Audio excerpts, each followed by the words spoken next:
¿Cuál es el futuro de Israel conforme a la profecía bíblica? Muchos entienden que habrá una conversión masiva de judíos antes de la venida de Cristo, según nos dice Romanos 11. ¿Es esto así? Y estad siempre preparados para presentar defensa con mansedumbre, y ser así, entendidos de los tiempos. Y para responder esta pregunta tenemos con nosotros al pastor Sugel Michelén. Sugel, bienvenido nuevamente. Gracias, Eduardo. De nuevo estás tocando temas que pueden ser conflictivos y por eso queremos volver a reiterar que no quisiéramos de ninguna manera ofender a creyentes verdaderos en Cristo que piensen diferente a nosotros con respecto a la pregunta que tú acabas de hacer, porque yo creo que Romanos 11 enseña algo diferente. Y voy a tratar de demostrarlo leyendo el pasaje bíblico. Pero de verdad, Eduardo, quisiera que los hermanos que nos están mirando, por favor, sopesaran el argumento, aunque al final lleguemos a la conclusión de que no pensamos igual. Y este no es un asunto esencial que deba dividirnos. Realmente lo que nos une es el Evangelio de Cristo. Y aunque sí es un tema importante, pero sigue siendo un tema secundario en relación al Evangelio.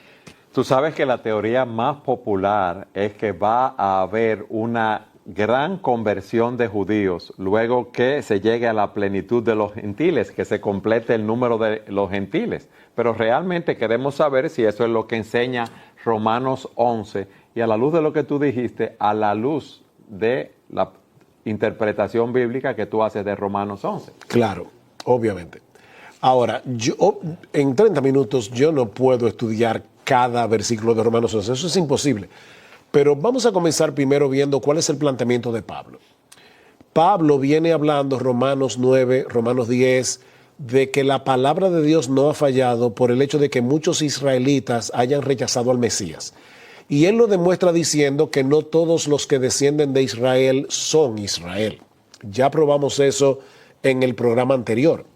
A la luz de eso, entonces ahora Pablo se pregunta, digo pues, ¿ha desechado Dios a su pueblo? Esa expresión, su pueblo, es importante aquí, porque evidentemente se está refiriendo a la nación de Israel.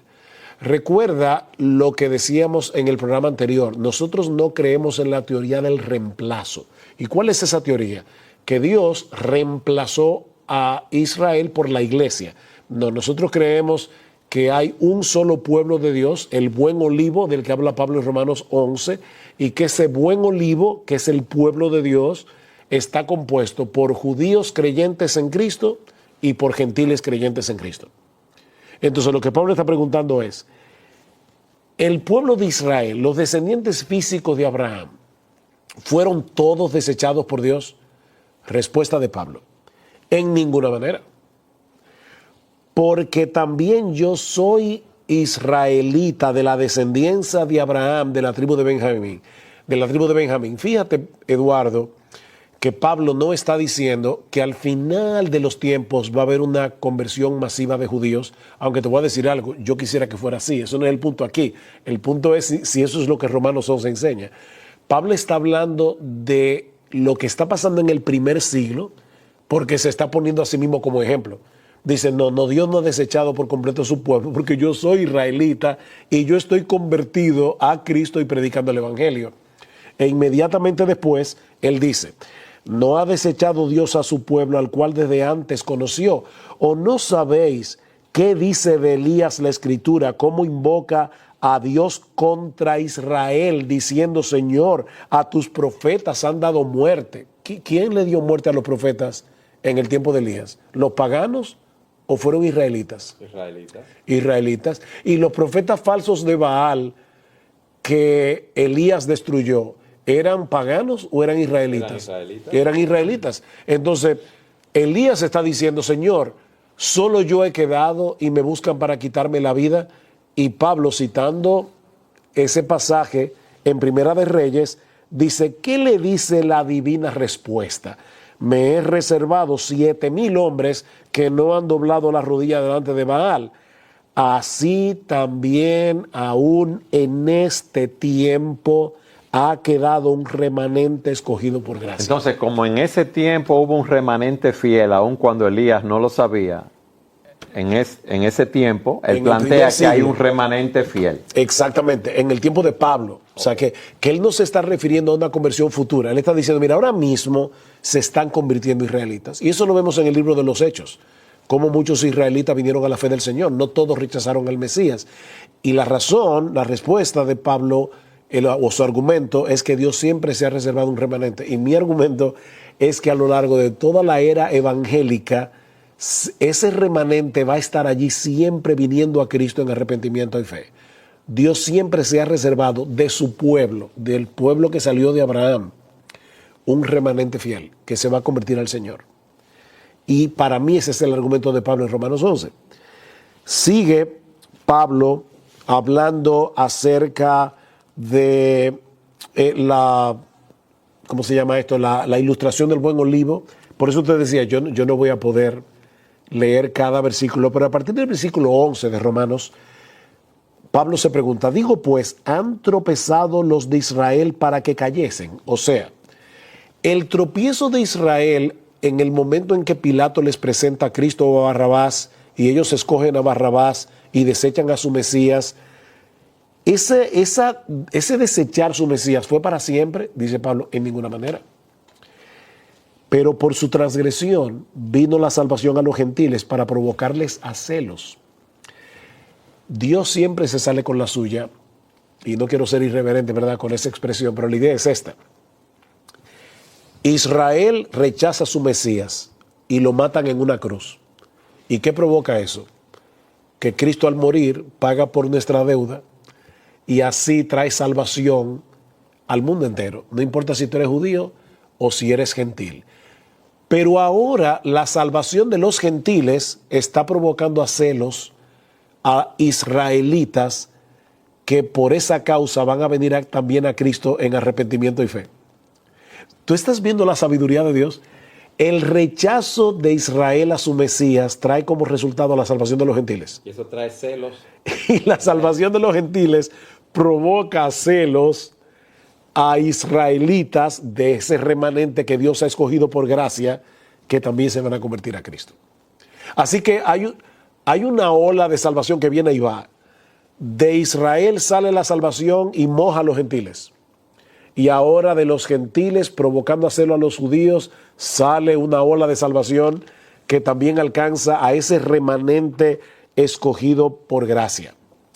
Y ahora Pablo les dice a los gentiles, porque a vosotros hablo gentiles, por cuanto yo soy apóstol a los gentiles, honro mi ministerio, porque si en alguna manera yo pueda provocar a celos a los de mi sangre y hacer salvos a algunos de ellos, o sea, lo que yo quisiera es usar el testimonio de ustedes y la salvación de ustedes para que ahora, aún en este tiempo, se sigan salvando judíos. Y así Pablo continúa hablando de cómo hay un buen olivo, que a partir del versículo 17, que aunque las ramas naturales incrédulas fueron desgajadas y las ramas, ¿cómo se llama? Las ramas...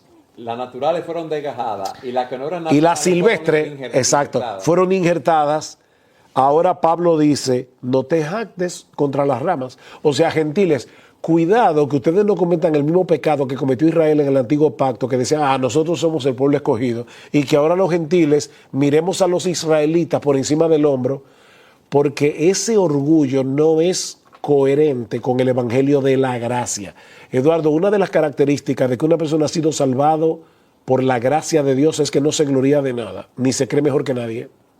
Ese es el argumento de Pablo en Romanos 3. ¿Dónde pues está la jactancia? Queda excluida. ¿Por cuál obra? Por la de la ley, no por la fe. O sea, ¿de qué tú tienes de qué jactarte? Entonces Pablo le está diciendo a estos gentiles que profesan la fe de Cristo, cuidado, porque si ahora ustedes comienzan a jactarse en su salvación y a mirar por encima a los israelitas, primero ustedes están mostrando un orgullo que no es coherente con la fe. Cuidado si ustedes son también inconversos, porque si lo son, también ustedes serán cortados. Y segundo, ¿cómo ustedes van a cumplir el plan por el cual ahora Dios está usando a la iglesia para la salvación del mundo entero, incluyendo de judíos? Así que El argumento aquí es, hay un buen olivo compuesto por ramas naturales, creyentes en Cristo judíos, y por ramas silvestres, gentiles creyentes en Cristo. Pero ahora viene la parte complicada. Todo esto fue un preámbulo para llegar al versículo 25, que es donde yo creo que mucha gente se enreda. Si yo tengo razón... No, donde muchas personas tienen una interpretación diferente. Pablo dice en el versículo 25, porque no quiero, hermanos, que ignoréis este misterio, para que no seáis arrogantes. Fíjense que otra vez el problema sí es un problema pastoral. En cuanto a vosotros mismos, que ha acontecido a Israel endurecimiento en parte, es decir, la dureza de Israel es parcial, nunca será total. Siempre, a lo largo de toda la historia evangélica, van a haber israelitas que se van a convertir al Señor. Hasta que haya entrado la plenitud de los gentiles. Algunas personas piensan que lo que Pablo está diciendo es que ese hasta lo que significa es que después que haya entrado la plenitud de los gentiles, será quitado el endurecimiento y así todo Israel será salvo. Sí, porque interpretan que ese endurecimiento es parcial y entonces va a haber un ablandamiento, si podemos decir, se va a quitar ese endurecimiento parcial. Exactamente, pero lo que yo estoy diciendo es que ese hasta que lo que quiere decir es que el endurecimiento de Israel se va a mantener parcial hasta el final. Y Pablo sigue diciendo, y luego todo Israel será salvo. Fíjate, si tú crees que ese hasta que, yo sé que eso puede ser complicado ahora, pero voy a tratar de hacerlo lo más simple posible. Si tú crees que ese hasta que lo que quiere decir es cuando haya entrado la plenitud de los gentiles, entonces el endurecimiento será quitado y entonces todo Israel será salvo, el texto encaja perfectamente. Pero hay un pequeño problema de traducción aquí. Dice, y luego, ese y luego es la traducción de una frase griega, kaijutos, que aparece, yo creo que 205 veces en el Nuevo Testamento, y casi invariablemente lo que significa es y así, y de esa manera, de ese modo, ese es el significado. De hecho, es así como lo traduce la Biblia de las Américas. O sea, lo que Pablo está diciendo es lo siguiente. Los judíos rechazaron al Mesías, los gentiles se convierten, los gentiles provocan a celo a los judíos y los que son del remanente se convierten. Y es así, de esa manera, que Dios va a salvar a todos los elegidos de todas las épocas que van a venir a formar parte de la iglesia. Y ahora Pablo cita Isaías 59:20, como está escrito. Vendrá de Sión el libertador que apartará de Jacob la impiedad. El problema con algunos es que cuando dice vendrá de Sión el libertador, inmediatamente piensan en la segunda venida de Cristo. Pero fíjate, Pablo, que... no, gracias por el título, ya me comparaste con el apóstol Pablo. Fíjate, Eduardo, que Pablo, en esa profecía de Isaías 59, no está hablando de la segunda venida de Cristo, sino de la primera.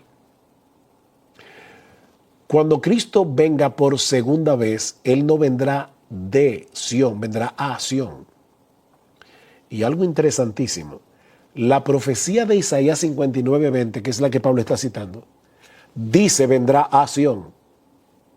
Porque cuando Isaías profetizó eso, la venida de Cristo era futura. Y él está diciendo vendrá a Sión.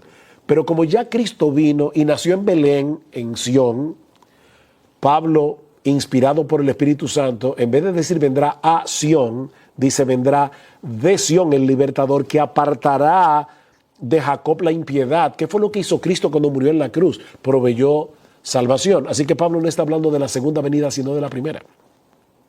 Y está diciendo, como ya Cristo vino, murió por nuestros pecados, en esa provocar a celos que Dios está usando a lo largo de toda la historia, es así como todo Israel será salvo.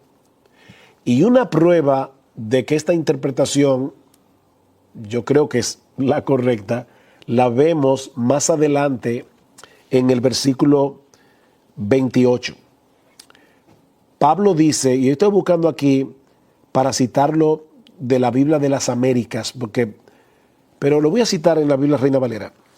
Así que en cuanto al evangelio son enemigos por causa de vosotros, pero en cuanto a la elección son amados por causa de los padres, porque irrevocables son los dones y el llamamiento de Dios. A lo largo de toda la era evangélica se van a estar salvando judíos porque Dios cumple lo que promete. Pues como vosotros también en otro tiempo erais desobedientes, pero ahora habéis alcanzado misericordia por la desobediencia de ellos, así también estos ahora han sido desobedientes para que por la misericordia concedida a vosotros, ellos también ahora, dice la Biblia de las Américas, alcancen también misericordia. ¿Tú te das cuenta que Pablo no está hablando de la segunda venida de Cristo, sino de lo que estaba sucediendo en el primer siglo? Entonces, mi argumento es el siguiente. ¿Cuál es la enseñanza de Romanos 11? Que Dios no ha desechado a su pueblo completamente. Dios siempre se preservará un remanente escogido por gracia, y ese remanente vendrá a ser parte de ese olivo, de ese buen olivo. Ellos son las ramas naturales que van a ser injertadas en su propio olivo por causa de su fe en el Señor Jesucristo. Ahora, yo te voy a decir algo, Eduardo. Si un hermano en Cristo que me está viendo piensa, no, va a haber una conversión masiva de judíos antes de la segunda venida de Cristo, yo le diría, amén, eso es lo que yo desearía. Pero entiende que la forma como yo estoy planteando la enseñanza de Romanos 11, a la larga llega al mismo punto. Porque si tú sumas todos los remanentes que se han estado salvando a lo largo de toda la historia, es un montón de israelitas. Sí, pero acuérdate que la interpretación aquí es cuando se llega a la plenitud de los gentiles, cuando se complete ese número de gentiles, entonces va a haber todo Israel será salvo, o sea que va a haber una conversión masiva. Entonces, así que se interpreta las personas que lo ven de otra manera. El problema con eso es que cuando llegue la plenitud de los gentiles, Cristo vuelve. Y se acabó. O sea, ya comienza el reino eterno. Entonces, realmente lo que yo creo que ese hasta que es, déjame ver si lo encuentro por aquí en mis notas, el hasta del versículo 26, que es del griego akrihu, no señala necesariamente algo que sucederá después de que haya entrado la plenitud de los gentiles, sino que hasta que eso ocurra, el endurecimiento siempre será parcial, no total. Entonces, ¿cómo tú traducirías esa porción del texto? No, igual. La diferencia es que yo no estoy diciendo y después el endurecimiento, porque fíjate que Pablo no dice y después el endurecimiento será quitado. No, lo que dice es el endurecimiento siempre será en parte hasta que haya entrado la plenitud de los gentiles. O sea, ¿dónde dice Pablo y después va a ser diferente? No, está diciendo siempre será parcial. Nunca el endurecimiento de Israel será total. Nunca. Siempre habrá un remanente escogido por gracia. Y al final, muchos miles de israelitas, comenzando por Pablo, que perseguía a los cristianos, y sin embargo el Señor lo convirtió. Y así Dios ha estado convirtiendo judíos a lo largo de toda la historia. Sujel, ¿qué aplicaciones podemos sacar de ese texto? Bueno, una interpretación importante de ese texto es, ocupémonos de los israelitas.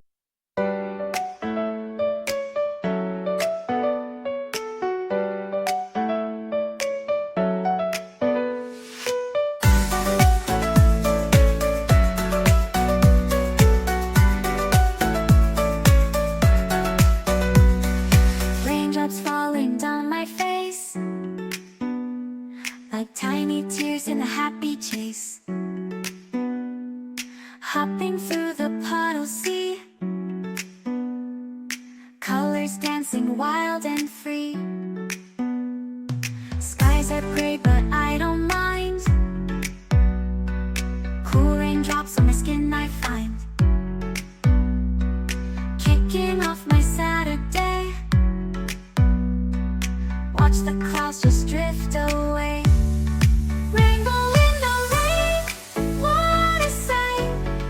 Colors shining oh so bright.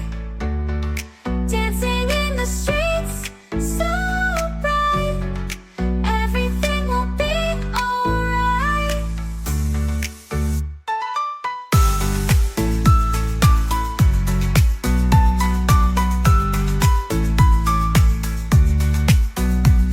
Umbrella spinning, twirling round.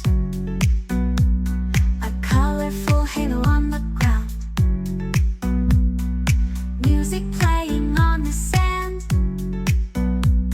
Skipping beats, the heart will sway. Feel the world come out to play. Lightning cracks, but don't you fear. Magic shines when skies are clear. Raindrops whisper secrets true. A hidden beauty shines right through. Rainbow in the rain, what a sight. Colors shining oh so bright. Dancing in the streets, so bright. Everything will be alright. Raindrops falling soft, peeks through. Rainbow magic, me and you. Smiling faces, hearts alight. Everything will be alright.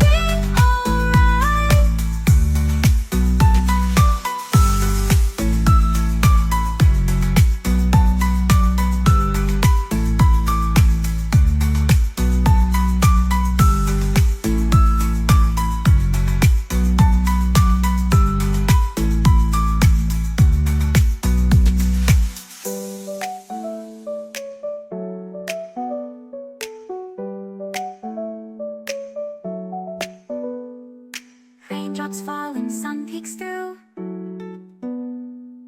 Rainbow magic, me and you. Smiling faces, hearts alight. Everything will be alright.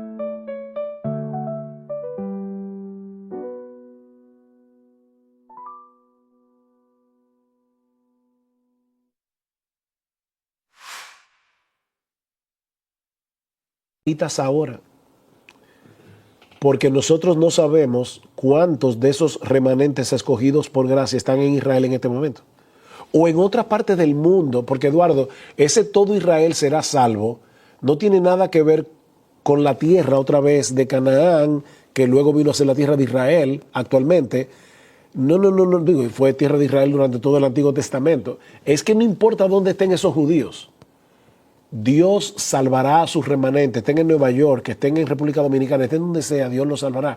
Entonces, si yo estoy simplemente pensando en una salvación futura de judíos previa a la segunda venida de Cristo, puede ser que llegue a descuidar la predicación del Evangelio a los israelitas ahora, porque es que yo no sé dónde está ese remanente.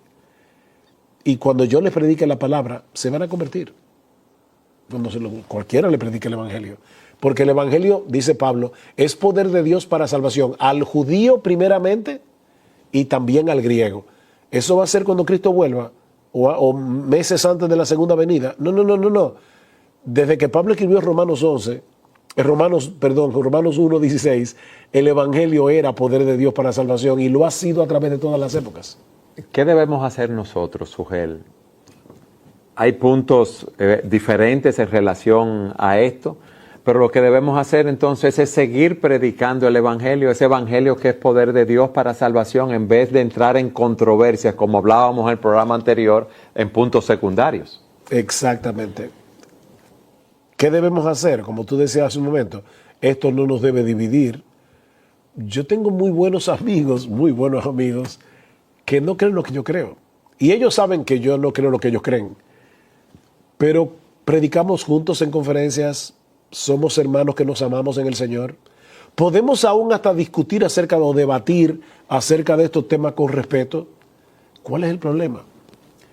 Que el que cree diferente a mí no es un hereje, ni yo soy un hereje por creer diferente a ti. Es como, ¿por qué nos dividimos por estas cosas secundarias? ¿Y tú entiendes que esa división entre hermanos es tan grande a la luz de esos mira, dos Eduardo, grupos? yo te puedo decir lo que me ha pasado. Yo nunca uso ni las redes ni nada para defenderme. Si una persona me ataca, de verdad, yo le oro al Señor y que se encargue de eso. Primero porque, como yo siempre le he dicho a la gente, mira, si alguien me dice algo, si alguien dice algo malo de mí, en realidad yo soy peor que lo que esa persona dice, aunque lo que esa persona esté diciendo no sea verdad. Pero yo soy peor como quiera.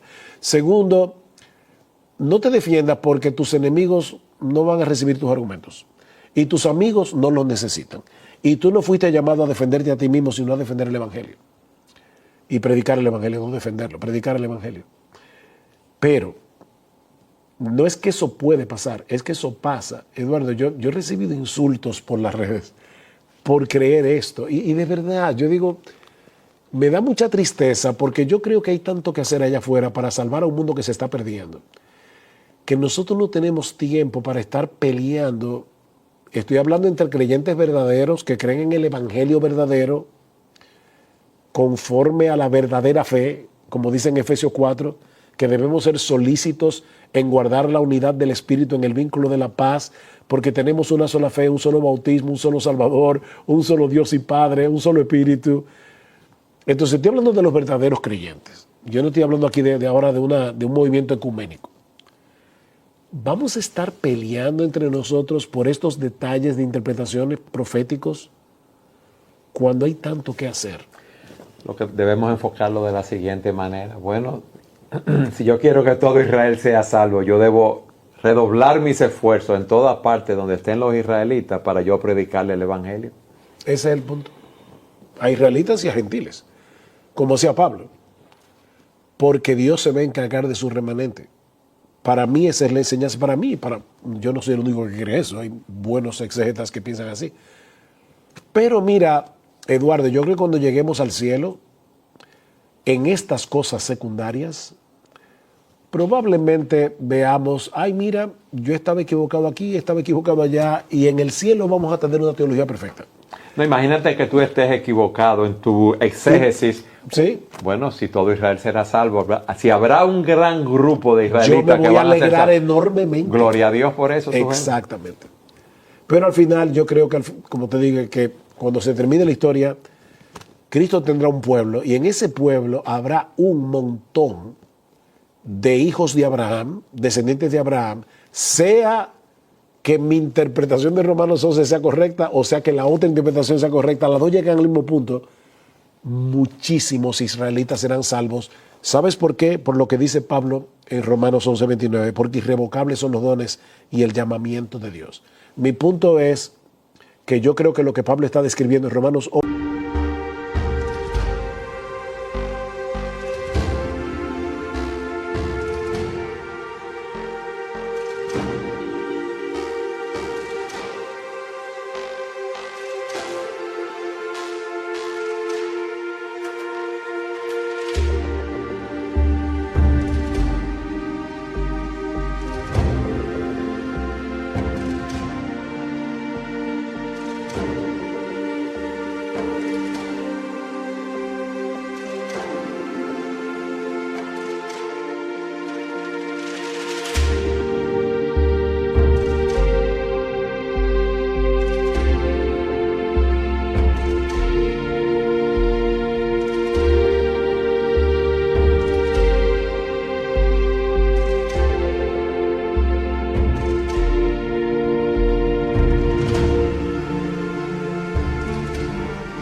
desde el versículo 1 hasta el final, que te leí los versículos 30 al 31, se estaba cumpliendo en el primer siglo. Pablo estaba viendo el cumplimiento de eso. Ahora, o sea, ustedes en otro tiempo eran desobedientes, pero ahora habéis alcanzado misericordia por la desobediencia de ellos, los judíos. Bueno, así también estos ahora que han sido desobedientes, pero por la misericordia concedida a ustedes, ellos también van a alcanzar misericordia. ¿Qué sabiduría la de Dios, ¿verdad? ¿Qué sabiduría? Una exhortación final, Joel. Bueno, de verdad, yo tengo temor de parecer reiterativo, pero mi exhortación final, aparte de estudiemos las Escrituras a fondo, porque no siempre la interpretación popular de un texto es la correcta. Eso también se aplica a mí, o sea, a todos nosotros. Yo debo leer la Biblia con cuidado y si leyendo la Biblia yo descubro que yo estaba equivocado, yo tengo que corregir mi postura. Porque al final, Eduardo, mi opinión no importa, ni la tuya ni la del que nos esté viendo. La palabra es rey, la palabra de Dios es rey, el texto es rey. Y por lo tanto el texto debe gobernar por encima de mis prejuicios, por encima de mis interpretaciones preconcebidas, por encima de eso fue lo que yo aprendí en la iglesia. Es lo que el texto dice. Por lo menos hemos visto que tú has hecho un estudio profundo del texto He tratado, para llegar sí, a tus convicciones. Sí, porque yo no creía eso cuando me convertí. Sin embargo, estudiando Romanos 11 a lo largo de los años, creo que esa es la interpretación correcta. Pero fíjate, creo que esa es la interpretación correcta. Pero de nuevo, yo quiero exhortar de verdad al pueblo de Dios a que no nos dividamos por estas cosas y quiero exhortar al pueblo de Dios a que sigamos haciendo discípulos a todas las naciones, porque ese es el llamado a la iglesia, a ser discípulos de todas las naciones, bautizándolos en el nombre del Padre y del Hijo y del Espíritu Santo, e enseñándoles a guardar todo lo que yo les he mandado. Y he aquí, dice el Señor, yo estoy con vosotros todos los días hasta el fin del mundo. Hay muchos incrédulos, israelitas y no israelitas, que hoy parecen inalcanzables. No, el Evangelio de Dios es poder de Dios para salvación. Y nosotros estamos llamados a llevar ese mensaje de salvación a esas personas. Al mundo entero, hasta lo último de la tierra. Gracias, mi hermano, nuevamente. Y gracias a todos ustedes por habernos acompañado en su programa Entendiendo los Tiempos.